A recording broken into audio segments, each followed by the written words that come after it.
Good morning, everyone. Welcome to Blacklogic. So, in a recent development, Russian President Putin has dismissed the United States' appeal for an immediate ceasefire in the ongoing Ukraine conflict. While both leaders agreed to pause strikes on energy infrastructure, Russia stopped short of committing to a broader 30-day ceasefire. Now, originally, President Putin was going to stop the attacks for at least 30 days, but after much consideration, Putin has went back on his word essentially. But this hasn't been really known to the public because they kept the underlying factors and facts of this negotiation of the ceasefire.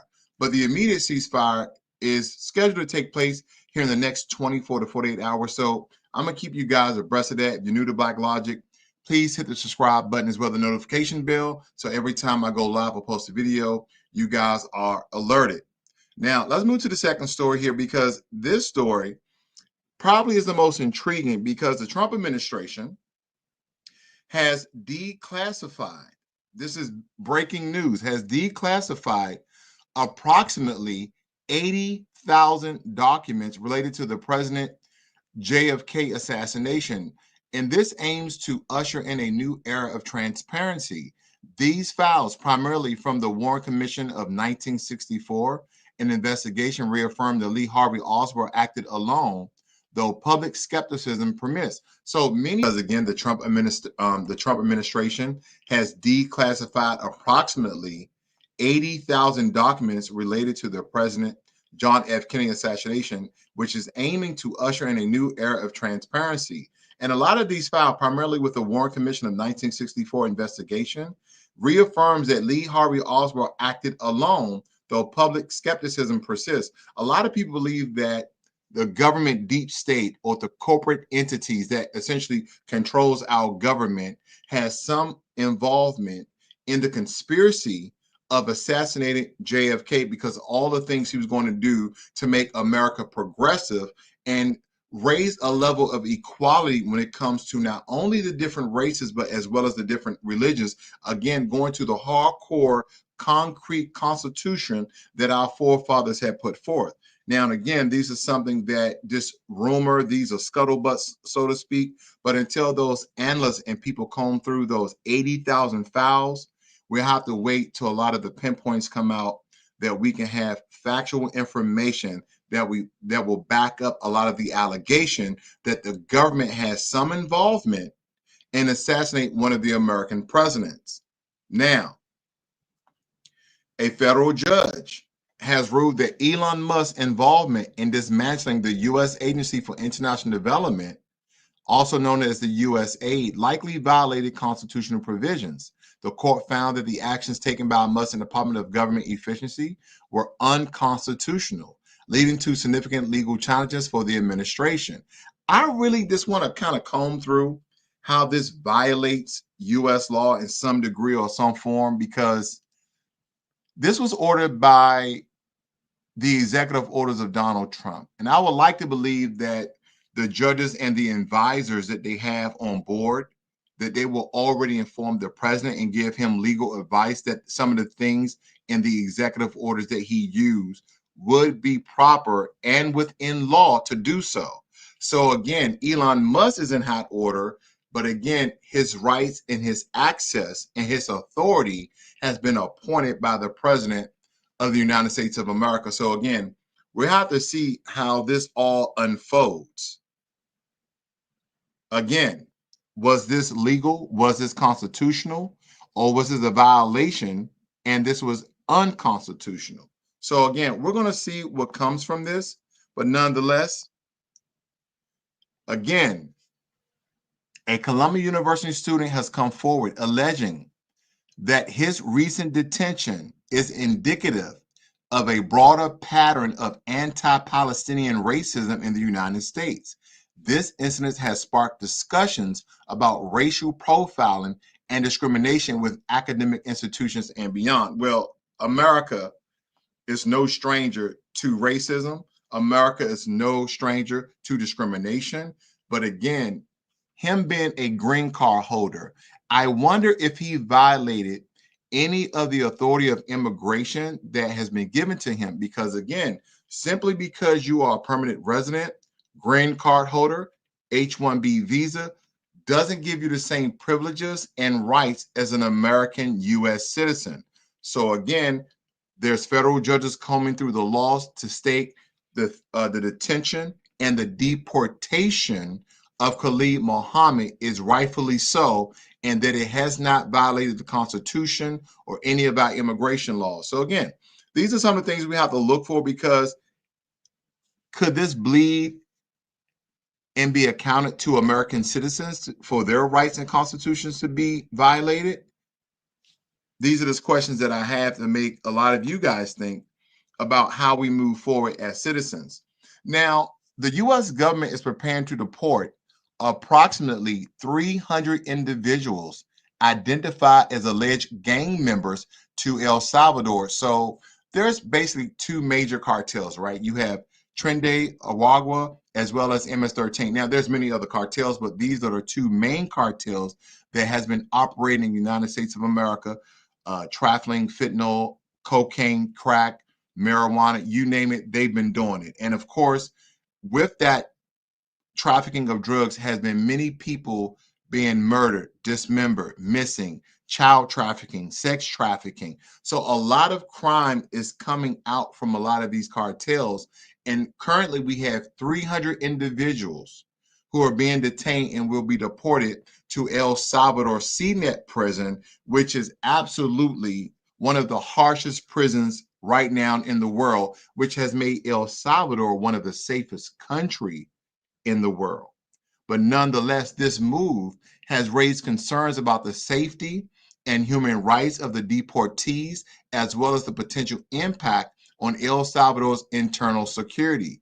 So again, we're going to keep you abreast of this information and these upcoming stories, because again, this should decrease the amount of violence in America and literally limit the amount of illegal drug activity in America as well. So hopefully, this all coincides with some of the things that we're trying to do. Now, I don't know if you guys are aware, but President Trump has suggested that a potential recession may be a necessary cause for achieving certain policy goals. He stated that it may be necessary for America to go through a recession. I want to know your thoughts on that. Do you believe that a recession is necessary? Do you believe that the president should allow the country to go in a recession? But this is what he's stating. He said that this may be a necessary cause for achieving a certain policy goal.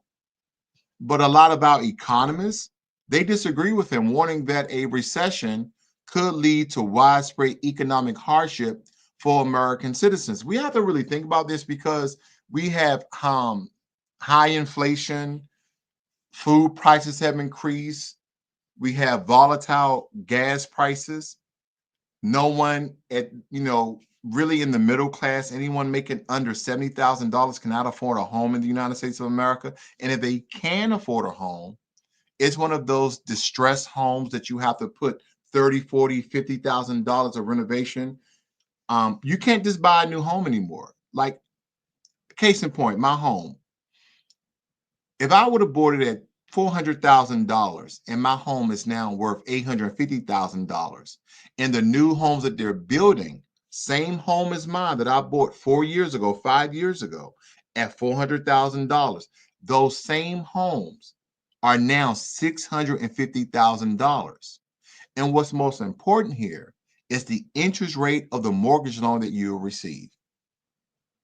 At the time of me purchasing my home, interest rates were 2.5 to roughly 4.5%. I really haven't seen anyone get a fair shake of an interest loan or their mortgage. The current rates, last time I checked, was around 6.5%. And that's very, very high, astronomically high. I can only imagine if you bought a home at $350,000 at 6.5 interest rate. But nonetheless, a recession signifies a very significant decline in our economy, and the economic activities across our economy was lasting more than a few months. Now, it typically leads to a higher unemployment rates. It reduced consumer spending, which slows our economy. When Americans aren't spending, did you know that it actually slows our economy? when you guys retracting your dollars, when you decrease your spending, right? Take, for instance, every day you go to Starbucks and you spend your $12 on your cup of Starbucks coffee. Did you know if you just bought an espresso machine that you were saving yourself thousands of dollars a year? The American government doesn't want you to do that because you're going to hurt the economy. Starbucks is not going to get their money, and then the taxes that Starbucks is supposed to pay to the American government, they're not going to get their money. So it literally slows our economy. And a slowdown in industrial production because they're not going to need as much supply because the demand is now low. Now, for American citizens, this could mean job losses, as we see that they're dismantling the Department of Education. Even though federal judges have stepped in to stop USAID dismantling, this may be only a temporary fix. But we also have seen, decreased household income, where a lot of people have either lost their job, have not got promoted, and because of rising costs, that really decreased the amount of your spending power. And it also increases uncertainty in financial markets. What does that mean? A lot of people are not investing. So it's literally affecting everyday life and long-term financial planning. That's what this is essentially doing. I want to show you guys something else. I see K-Dub is in the room, live and direct. Good morning to you, K-Dub. I see you up early this morning, up there on the East Coast. But I want to show you guys something here very, very quickly of what's going on with Elon Musk. Don't forget, Elon Musk is not only running the Department of Government Efficiency, but he's also the CEO of Tesla, the Boring Company, as well as SpaceX. But let me show you guys something very quickly here. Are you guys aware that there has been targeted attacks of Tesla all throughout the country? Now, the target attacks that you see here is in Nevada, and it states here the video provided to the Review Journal shows several Tesla vehicles engulfed in flames after Las Vegas police say they were set on fire by individual early Tuesday morning. But this has been occurring all around the country. Now, they're combining Elon Musk with his Tesla electric vehicles because the one way that you hurt anyone with massive amounts of wealth and money is you hit them where it hurts, and that's in the pockets. See, some people, you can't really hurt them. You have to attack their family. Other people, you have to destroy their business. Other people, you have to kill their products. You have to defame their name. There's different ways on how you hurt people. So people are literally connecting what Elon Musk and Deutsche is doing and connecting that to Tesla. What is that meaning for Elon Musk? Because a lot of people are now declining and refusing to buy anything that is associated with Elon Musk. Because Tesla not only sells vehicles, but they also sell solar roofs. And if people are aware of the Boring Company, no one's going to utilize his tunnels that he has created or any of the products that he created out of the Boring Company. And people are not going to openly support SpaceX. Okay. So again, there's a lot going on with Elon Musk altogether. I do have to show you guys one more thing here because I think this is important. A lot of people are lashing out when it comes to the Department of Doors. They're looking at this judge right here, because what's going on here is that he is the judge that's behind stopping the dismantling of the USAID. George Theodore Chung just ordered President Trump to restore almost all USAID operation. And the poster here states that someone check his bank account and we'll see just how much is getting wired to him somehow. So again, there's a lot going on in the United States of America right now. And hopefully that a lot of moves that President Trump is making is not going to hurt the American citizen more so than it already has. And again, I keep telling people, we really need to look at the big picture. Do I know the outcome that would occur? I really don't, but I'm following the news as well as updating you guys on the news. And a lot of the legislation seems as though is going to support and help the American citizens. But as I stated before, There's a lot of roadblocks, speed bumps, and barriers that we may have to go through before we see that significant change, because Joe Biden was rolled over by all of these other countries around the world, and President Trump is being very transparent as far as we know. As far as we know, President Trump is being very, very transparent on a lot of things he has done. Now, here's another hint, because I told you guys I'm going to give you hints throughout the time that I'm here. I'm not currently in the country, but I'll give you another hint here. I'm going to show you my view. Let me pop myself up here very quickly. See if you guys can guess where I'm at. Here's a view from my hotel. And that's another hint.